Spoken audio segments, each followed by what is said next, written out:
بسم اللہ الرحمن الرحیم۔ ٹاپک ہے وہابیت۔ وہابیت جو ہے اہل سنت کے ایک فرقے کا نام ہے جو 12ویں صدی ہجری کے آخر میں اور 13ویں صدی کے شروع میں سعودی عرب میں محمد بن عبد الوہاب کے ذریعے وجود میں آیا۔ اس فرقے کے جو پیروکار ہیں ان کو وہابی کہا جاتا ہے۔ وہابیت کے جو عقائد ہیں اس کے بارے میں کہ یہ کہتے ہیں کہ خدا کہ کسی بھی انبیاء اور اولیاء سے متوسل نہیں ہونا چاہیے، نہ پیغمبر اکرم کی زیارت کری جائے اور نہ وہاں دعا مانگی جائے۔ انبیاء اور اولیاء خدا کے قبور پر ہاتھ نہ پھیرے جائیں، نہ ان مزارات کے نزدیک نماز پڑھی جائے۔ پیغمبر اکرم کی قبر مطہر پر مقبرہ یا مسجد وغیرہ تعمیر نہ کی جائے۔ کسی بھی مردہ شخص حتیٰ انبیاء اور اولیاء الہی کے لیے نظر نہ کی جائے۔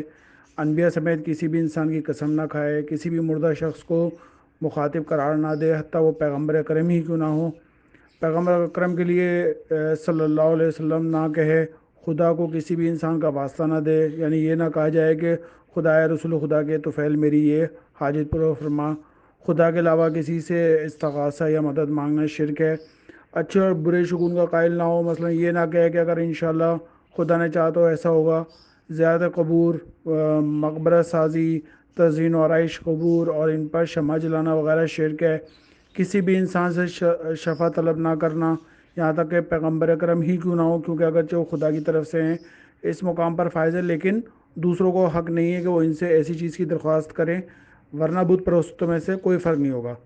یہ جو وہابیوں کا جو خدا کے بارے میں کہتے ہیں خدا جسم رکھتا ہے، جسمانی امور سے منزہ نہیں ہے، خدا ہر رات آسمان سے زمین پر آتا ہے، خدا تمام انسانی اعضاء کا حامل ہے سوائے داڑھی اور شرمگاہ کے، خدا ہر ولا کرتا ہے، خدا جو ہے کرسی پہ بیٹھتا ہے۔ جو ان کے اعتقادات ہیں وہ یہ ہیں کہ حضرت نوح جو ہیں وہ پہلے نبی ہیں، خدا کو آخرت میں دیکھا جا سکتا ہے، انبیاء سے مقام تبلیغ میں معصوم ہے، لہٰذا جس وقت تبلیغ میں مشغول نہیں ہیں ان کا گناہ کے مرتکب ہوئے ہیں، اپنی شریعت کے برخلاف قدم اٹھانے کا بھی امکان ہے ان کے اندر۔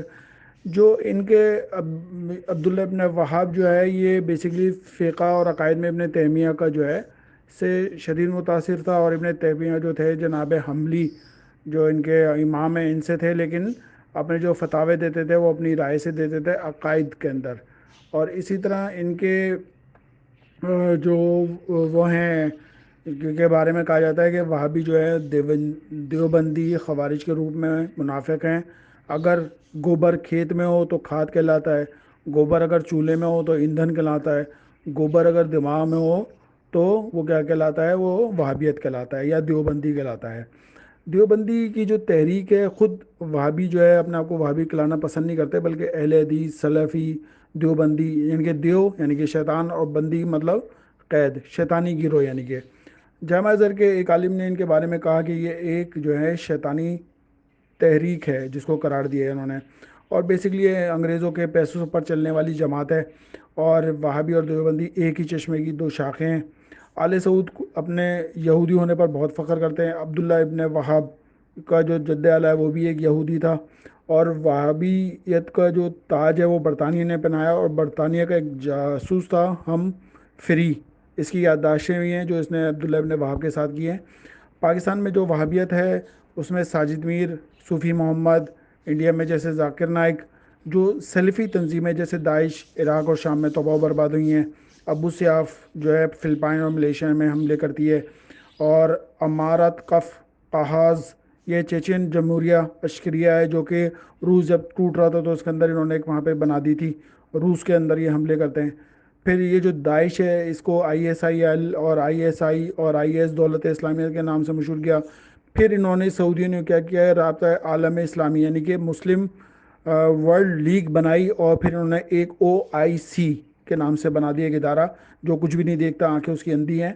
پھر جو القاعدہ سے متعلق گروہ ہیں جو جیسے ابو سیاب بھی ان سے اٹیک ہے، اور عراق میں القاعدہ بھی ان سے اٹیچ ہے، اور حرکت الانصار ہے، حرکت المجاہدین اسلامی ہے، تحریک ازبکستان ہے، اور یہ سپاہ صحابہ ہے، لشکر جھنگوی ہے، لشکر طیبہ ہے، جماعت اسلامیہ ہے، جیش محمد ہے۔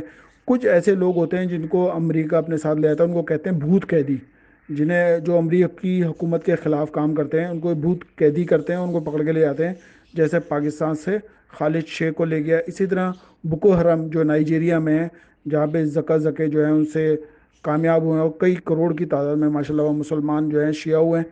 پھر تحریک جہاد فلسطین ہے، انہوں نے یہاں پہ بھی بڑا کام کیا. تحریک طالبان پاکستان میں جیسے احسان اللہ احسان ہے، بیت اللہ محسود ہے، خالد مسعود ہے، قاری حسین ہے، مسلم خان ہے، اور اب ملا فضل اللہ. یہ جو انہدام ہوا ہے جنت البقیع، اگر آپ اس میں دیکھیں پاکستان کی تاریخ میں اس کا کس طریقے سے انہوں نے فائدہ اٹھایا ہے کہ انہوں نے ان علاقوں کو، پاکستان کے جو محروم ترین قبائلی علاقے تھے صوبہ سرحد اور بلوچستان کے پسماندہ علاقوں میں، وہابیوں نے سینکڑوں اور ہزاروں کی تعداد میں مدرسے اور مسجدیں بنائیں اور تعلیمی مراکز قائم کیے، اور جہاں وہ بے تحاشا اپنی دولت خرچ کرتے ہیں، اور وہاں پہ وہابی فوج بنا رہے ہیں جو وہاں پہ جوان بھرتی کر رہے ہیں فوج کے لیے. اور ایران کے صوبے بلوچستان اور بعض دوسرے علاقوں میں بھی ان کے پیسے اور ریال جو ہیں وہ دکھائی دے رہے ہیں. وہابیت کی جو وسیع اور عریض اور فعال نیٹ ورک ہیں وہ پوری دنیا میں سر رسوخ ہے. بر صغیر، افریقہ، مشرق بعید، وسطی ایشیا، جیسے سوویت یونین ہے، روس کی شکست کے بعد کو جو ان کو افغانستان میں دی گئی، یہاں سے لوگوں کو بھرتی کیا گیا. یورپ ہے، امریکہ ہے، اس کے علاوہ چچنیا کی جیسی جو ریاستوں کی حریت پسندیدہ تحریکیں، وہ بھی انہی کی وہابیوں کی دولت سے ہی بن رہی ہیں.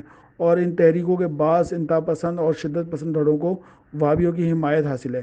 فلپائن میں جیسے ابو سیاف ہے، دہشت گرد دھڑا ہے. پاکستان میں بھی جو دہشت گردی کر رہے ہیں جیسے سپاہی صحابہ، لشکر جنگوی، جیش محمد، یہ پاکستان تحریک طالبان کے ساتھ بھی ان کا جو ہے اٹیک، اور یہ عوام کے خلاف جو ہے دہشت گردی کرتے ہیں. اور خاص طور پہ جو ان کے خلاف ذرا سا کام کرتا ہے تو اس کے ساتھ جو ہے بزدلانہ کارروائی کرتے ہیں اور اس کو شہید کرتے ہیں. تو انشاءاللہ کہ جنت البقیع کو مسمار جو ہوا ہے یہ عبداللہ ابن وہاب نے کیسے کیا ہے.